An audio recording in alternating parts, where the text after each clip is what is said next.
Recientemente se ha descubierto que los escritos de Joseph Wagoner y Alonzo Trevor Jones son como una mina de oro abandonada, una mina de verdades y buenas noticias. Casi en cada página de la Biblia vieron una buena noticia. De todo esto resulta algo conmovedor que hace vibrar el corazón para siempre. Es fácil ser salvo y difícil estar perdido si se sabe hasta qué punto la buena noticia es buena. Descubierto por Alonzo Trevor Jones en la última década del siglo XIX, el camino consagrado a la perfección cristiana quedó enterrado por un derrumbe de la mina abandonada. Tras 40 años de trabajos, el Señor Todopoderoso ha puesto nuestros pies en el camino glorioso y consagrado a la perfección cristiana. Dejando atrás los escombros, decimos con el apóstol Pablo en su carta a los Hebreos en el capítulo 6 y versículo 11: «Vamos adelante a la perfección».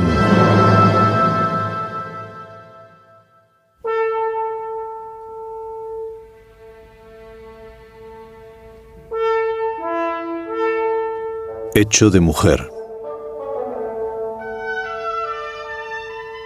Podemos preguntarnos de qué forma fue Cristo hecho carne. ¿Cómo vino a participar de la naturaleza humana? Exactamente de la misma manera que cada uno de los hijos de los hombres, ya que está escrito: por cuanto los hijos del hombre participaron de carne y sangre, él también participó de lo mismo. También de lo mismo significa de la misma manera, del mismo modo, igualmente. Así participó de la misma carne y sangre que tienen los hombres, de la misma manera que los hombres participan de ellas. Y esa manera es mediante el nacimiento. Así es como él participó de lo mismo. Dice la Escritura con toda propiedad que un niño nos es nacido. En armonía con lo anterior, leemos en la carta del apóstol Pablo a los Gálatas en el capítulo 4 y versículo 4: Dios envió a su Hijo hecho de mujer. Habiendo sido hecho de mujer en este mundo, fue hecho de la única clase de mujer que conoce este mundo. Pero, ¿por qué debía ser hecho de mujer? ¿Por qué no de hombre o varón? Por la sencilla razón de que ser hecho de hombre no le habría aproximado suficientemente al género humano, tal como el género humano está bajo el pecado. Fue hecho de mujer a fin de descender hasta lo último, hasta el último rincón de la naturaleza humana en su pecar. Para conseguir eso debía ser hecho de mujer, dado que fue la mujer y no el hombre quien cayó primero, y originalmente en la transgresión Adán no fue engañado sino la mujer. Siendo seducida, vino a ser envuelta en transgresión, como nos dice el apóstol Pablo en su primera carta a Timoteo, capítulo 2 y versículo 14. Si hubiese sido hecho simplemente de la descendencia del hombre, no habría alcanzado la plena profundidad en el terreno del pecado, ya que la mujer pecó, de forma que el pecado estaba en el mundo antes que el varón pecara. Por tanto, Cristo fue hecho de mujer con el fin de poder enfrentar el gran mundo de pecado desde el mismo punto de su entrada en él. Si hubiese sido hecho de otra cosa que no fuese de mujer, habría quedado a medio camino, lo que habría significado en realidad total imposibilidad de redimir del pecado a los hombres. Sería la simiente de la mujer que heriría la cabeza de la serpiente, como leemos en el Evangelio del libro de Génesis. Y es solamente en tanto que simiente de mujer, en tanto que hecho de mujer, como podría enfrentar a la serpiente en su propio terreno, precisamente allí donde entró el pecado en este mundo.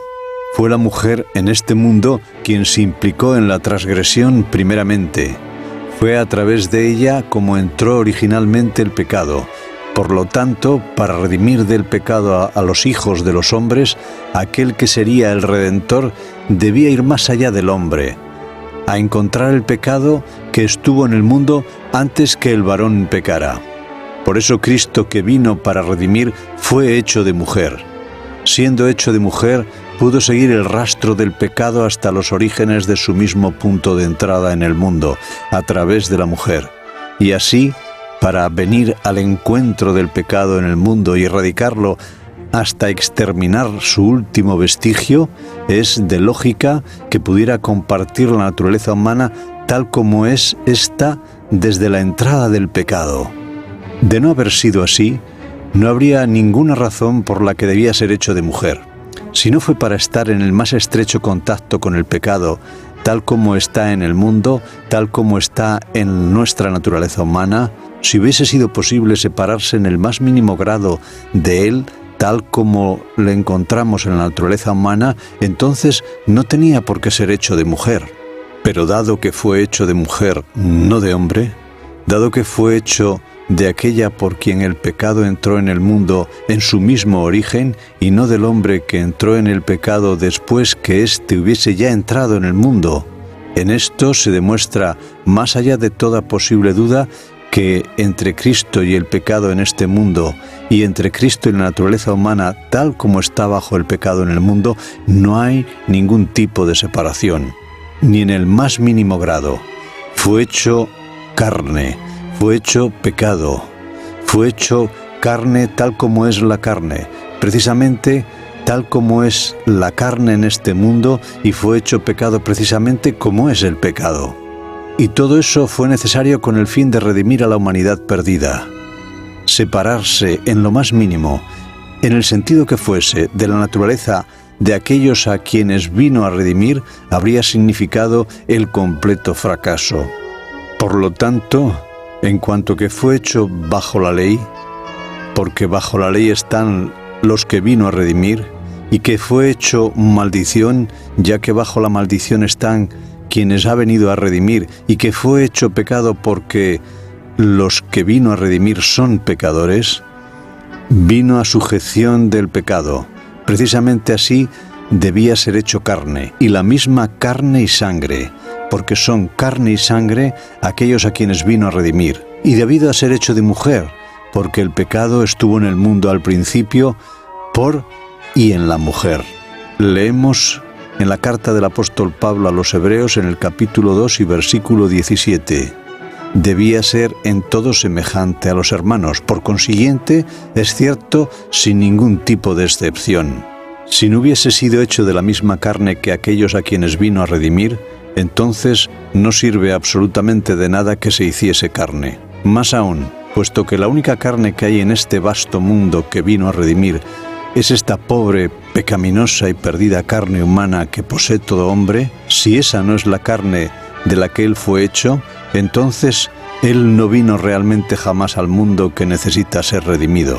Si vino en naturaleza humana diferente a la que existe realmente en este mundo, entonces, a pesar de haber venido para todo fin práctico de alcanzar y auxiliar al hombre, estuvo tan lejos de Él como si nunca hubiera venido. De haber sido así, hubiese estado tan lejos de la naturaleza humana y habría sido tan de otro mundo como si nunca hubiera venido al nuestro.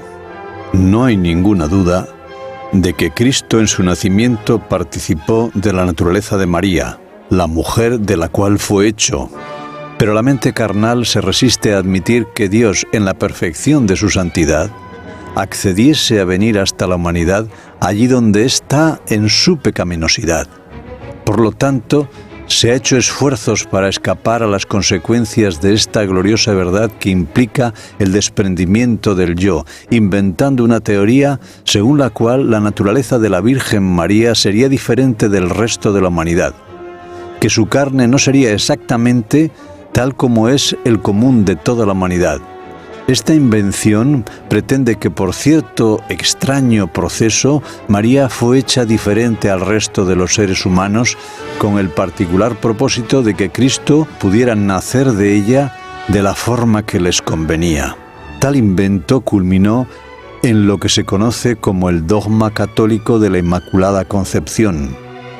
Muchos protestantes, si no la gran mayoría de ellos, junto a otros no católicos, creen que la Inmaculada Concepción se refiere a la concepción de Jesús por parte de María, la Virgen.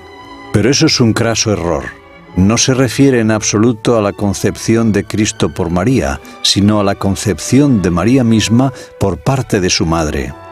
La doctrina oficial e infalible de la Inmaculada Concepción, tal como se la define solemnemente en el artículo de fe dado por el Papa Pío IX, hablando ex cátedra el día 8 de diciembre de 1854, podemos leerlo como sigue: por la autoridad de nuestro Señor Jesucristo, de los benditos apóstoles Pedro y Pablo, y por nuestra propia autoridad, declaramos, pronunciamos y definimos que la doctrina que sostiene que la muy bendita Virgen María, en el primer instante de su concepción, por una gracia y privilegio especiales de Dios Todopoderoso, a la vista de los méritos de Jesús, el Salvador de la humanidad, fue preservada libre de toda tacha de pecado original.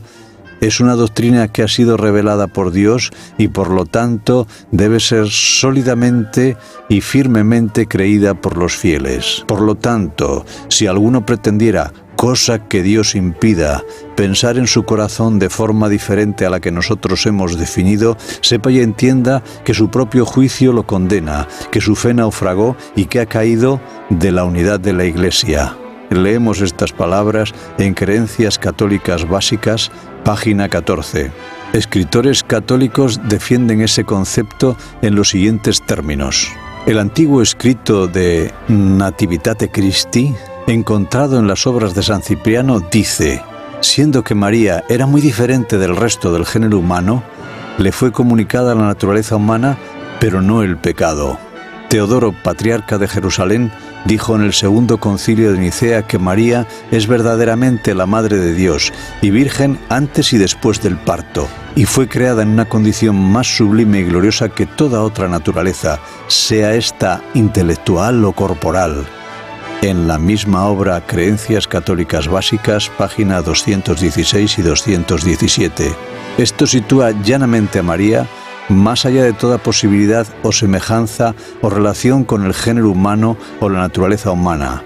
Teniendo lo anterior claramente presente, sigamos esa invención hasta el paso siguiente. Serán las palabras del cardenal Gibbons, que leeremos en La Fe de Nuestros Padres en páginas 198 y 199.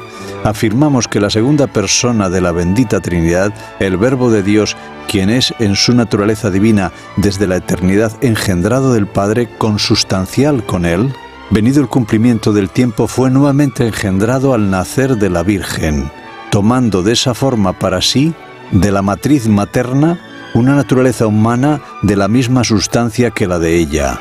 En la medida en que el sublime misterio de la encarnación pueda ser reflejado por el poder natural, la bienaventurada Virgen María, bajo la intervención del Espíritu Santo, comunicando a la segunda persona de la Trinidad, tal como hace toda madre, una verdadera naturaleza humana de la misma sustancia que la de ella propia, es real y verdaderamente su madre. Ahora relacionemos ambas cosas. En primer lugar, vemos la naturaleza de María definida como siendo no solo muy diferente al resto del género humano, sino más sublime y gloriosa que toda otra naturaleza, situándola así infinitamente más allá de toda semejanza o relación con el género humano, tal como realmente somos. En segundo lugar, se describe a Jesús tomando de María una naturaleza humana de la misma sustancia que ella. Según esta teoría, se deduce como que 2 más 2 son 4, que en su naturaleza humana el Señor Jesús es muy diferente del resto de la humanidad. Entonces, su naturaleza no es la humana en absoluto. Tal es la doctrina católico-romana sobre la naturaleza humana de Cristo. Consiste simplemente en que esa naturaleza no es de ninguna manera la naturaleza humana, sino la divina, más sublime y gloriosa que toda otra naturaleza. Consiste en que en su naturaleza humana, Cristo estuvo hasta tal punto separado del género humano como para ser totalmente diferente del resto de la humanidad, que la suya fue una naturaleza en la cual no pudo tener ninguna clase de identificación con los sentimientos de los hombres. Pero esa no es la fe de Jesús. La fe de Jesús es, por cuanto los hijos participaron de carne y sangre, Él también participó de lo mismo. Resumiendo, la fe de Jesús es que Dios envió a su Hijo en semejanza de carne de pecado. La fe de Jesús es que debía ser en todo semejante a sus hermanos. La fe de Jesús es que Él mismo tomó nuestras enfermedades. y que puede compadecerse de nuestras flaquezas, habiendo sido tentado en todos los aspectos, de igual forma en que lo somos nosotros. Si no hubiese sido como nosotros, no habría podido ser tentado como nosotros lo somos. Pero Él fue tentado en todo según nuestra semejanza, por lo tanto, fue en todo según nuestra semejanza. En las citas que hemos dado sobre la fe católica, hemos representado la postura romana a propósito de la naturaleza de Cristo y de María. En el segundo capítulo de la carta del apóstol Pablo a los Hebreos y pasajes similares de la Escritura vemos reflejada, y en este estudio nos hemos esforzado por exponerla de la forma en que la Biblia la presenta, la fe de Jesús al respecto de la naturaleza humana. La fe de Roma en relación con la naturaleza de Cristo y de María, y también de nuestra naturaleza, parte de esa noción de la mente natural según la cual Dios es demasiado puro y santo como para morar con nosotros y entre nosotros, en nuestra naturaleza humana pecaminosa. Tan pecaminosos como somos, estamos demasiado distantes de Él en su pureza y santidad, demasiado distantes como para que Él pueda venir a nosotros tal como somos. La verdadera fe de Jesús es que, alejados de Dios como estamos en nuestra pecaminosidad, en nuestra naturaleza humana, que Él tomó, vino a nosotros justamente allí donde estamos, que infinitamente puro y santo como Él es, y pecaminosos, degradados y perdidos como nosotros somos, Dios en Cristo, a través de su Espíritu, quiere voluntariamente morar con nosotros y en nosotros para salvarnos, para purificarnos y para hacernos santos. La fe de Roma es que debemos necesariamente ser puros y santos a fin de que Dios pueda morar en nosotros. La fe de Jesús es que Dios debe necesariamente morar con nosotros y en nosotros a fin de que podamos ser puros y santos. Así que, hermanos, teniendo libertad para entrar en el lugar santísimo por la sangre de Jesús, por el camino nuevo y vivo que Él nos consagró a través del velo, esto es, por su carne, y teniendo un gran sacerdote sobre la casa de Dios, acerquémonos con corazón sincero, en plena certidumbre de fe, purificados los corazones de mala conciencia y lavados los cuerpos con agua pura. Palabras del apóstol Pablo en su carta a los Hebreos, capítulo 10, versículos 19 al 22.